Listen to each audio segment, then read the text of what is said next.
Well, okay, ayan na. Hello mga kawasar. Good morning. This is Marco Chantal Sherry, known as Anita Maxwin on Facebook. So, bago kong matano. So, after that, nangandam ko sa kong gamit para pang duty sa Davao City National High School, diba? Gucci ang bag, then it's fucking messy hair. So, ano na siya. So, after that, baba na ko pa dong CR with my towel and my shampoo and keratin. And the rest is maktong facial wash. So, off to CR. So, maligo sa yung auntie pack, di ba? So, after that, fresh na yung auntie, fresh from the bath. Oh my gosh, very freshness, o di ba? Bababae lang sa feeling fresh yung auntie. So, mao na. So, after that, mag-ilis na ko. Then, naka-check ko. So, now, I am applying my usually cream, my Olay Natural Aura Cream. Kan gina-apply na ako since 2014 hiyang kay kuning product. So after that, dinanod ako siya sa akong face. Pak, diba? Nudnud kong nudnud. Nudnud besh, anak, pak, nudnud all over my face. So, makaputi dyan ang Olay. So, after that, umantag Olay. So, maggamit ako sa akong precious lip tint para anyag sa lips. Of course, para buhi po na itong naong tanawon, atong naong, para alive and well. So, after that, umanak yung pagwapa. Hindi ko gusto ko sa akong precious gate. Nagdakan sa tindahan. Then, it's almost 5:45, so masakay kong tricycle. So nakasakay na kong tricycle on the way to Palengke. So that way nagsay bye-bye si Mama sa Sok. So bye mater.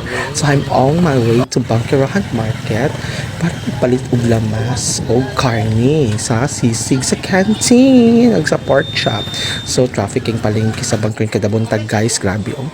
Nagki-tricycle. So nanako sa sulod sa Palengke. So apo kasuklay sa akong buhok, diba? Feeling fresh gihapon, eme na lang sa camera. So on the way ko sa karnihan. So nalato diri sa karnihan kung asa ni nagakuha og sisig and pork chop every morning and every mga paninda sa kente, mga fresh kayo mga karne diri sa kuan. So after sa karne nakagi kasugat og iring. So cute na kay nga iring. Oh my god, I love cats talaga. So he's so cute and adorable. I love cats because they are my stress reliever, guys. So, mo to siya. So, nakita mi sa kong amo, si Kuya June Pak. Sundan ako siya. Namalitnig ka ng mga something kalamasan, ng mga condiments, sa mga pagkaon sa canteen. So, nagpalit ni diri ka na patis. Then, after that, mga patatan condiments, sana mi sa manukan. Palit og mga part of the chicken. So, sa tiweng, akong kauban, co-worker sa canteen with Kuya June, yung nagkuhan manok sa tuwing fresh kayo. So after tala nalako atan mapamaliton papunta or padungnan ni sa among sakyan sa kotse nila Kuya June. So kami nga tuwing bugat kami gipang dala, grabe. So nanin sa sakyan nga si Ma'am Melot, si Ma'am Emel Lumusurag, si Kuya June nga happy nga magtiayon nga drive pa dong City High. So now naabot na mi sa City High, guys. We are there na pasulod namin. Diretso nami sa canteen para mag-prepare. So on that time, naka-early mi gamay, wala pa 7. So, ang weather na natin, is arang-arang. So, ang City High ron is like na-shake ka ng event, which is mga sports event. So, dami gaagi pa daw sa canteen, which is layo ang among area, which is Canteen 4. O, diba, dahil ka naka-estudyante sa'yo sa Kabuntagon. So, ayan na, doon nami sa among location area part na sa gipark ni Kuya June ang service. Then after that, nagkuha na sa mga gamit, mga pamaligya, pack na mga stocks na gikan sa Bangkirahan Market para sa mga pagkaon sa canteen. So money after that, nagkuha mi, nagtabangay mi. So nagvitio pa ko sa palibot ni Masadyante. So ayan na, kung isa ka coworker na Miss Carmel Jean Diaz, akong fresh na friend si Carmel. Nagkas mga condiments after that, nag-set ako sa akong hair para mag-hairnet, syempre, para safe ang pagkaon, walay buhok na magkalagas-lagas. With Carmel on my side, nag-set ko sa akong hair pack, diba?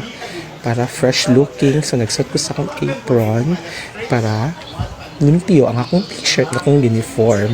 So, diba, kung buhok mo rin nagkuhan ka na naka-donut style, o diba? Init na kaayo. So dawin na pud kumagdas ani. So gisot po na ko kung hairnet, o diba, dami kayong hairnet pa akong naong natanaon na og akong matag kilong naon sa hairnet.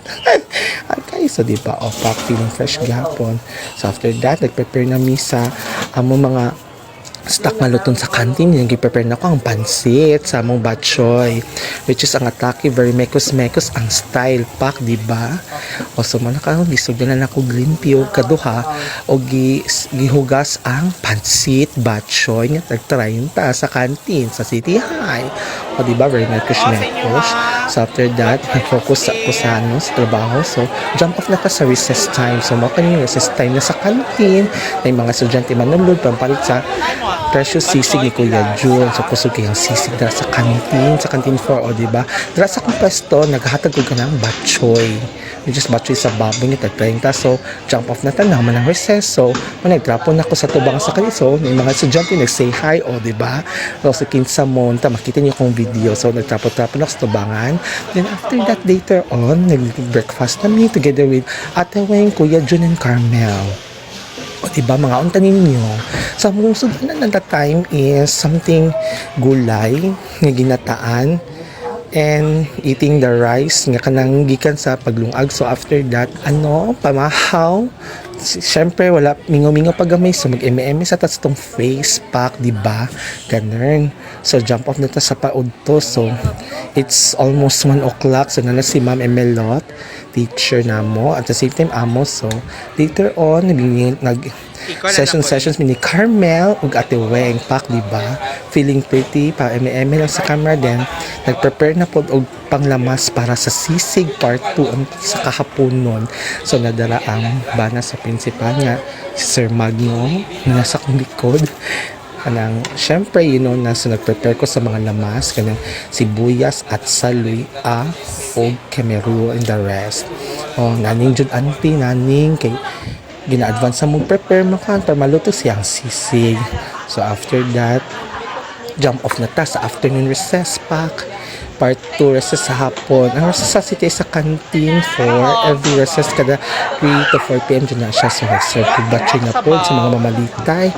Gusto kang batchoy actually sa mga students sa City High, siya sa may alma mater. So lamig kayong batchoy ni Kuya pati sabaw.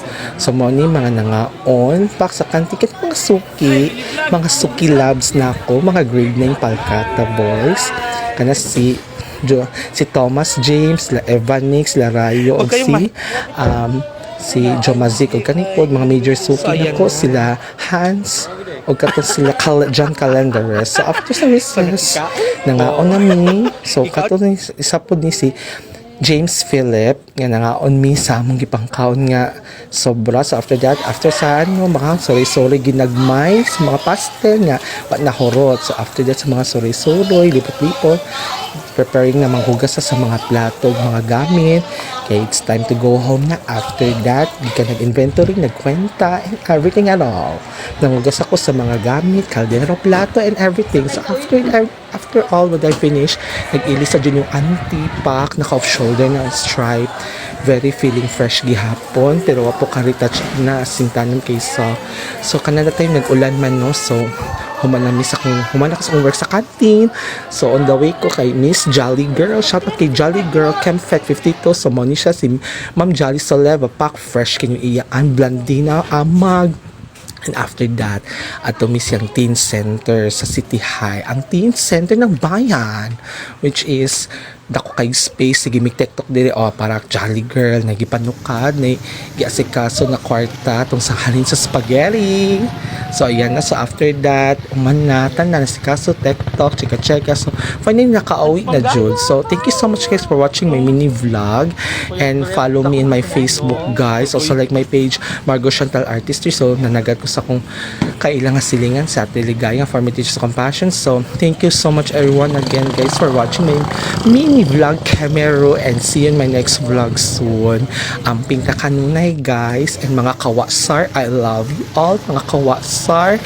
Thank you so much, and have a great day and have a good night. See you on my next mini vlog soon. So pauwi na ako dyan, so wala na ka-record sa the rest, and that would be all. Kigihangak na ko kapi na sigig wave, hangak na kaayos ako, and thank you so much. And then mga na ang gawin ako sa balay.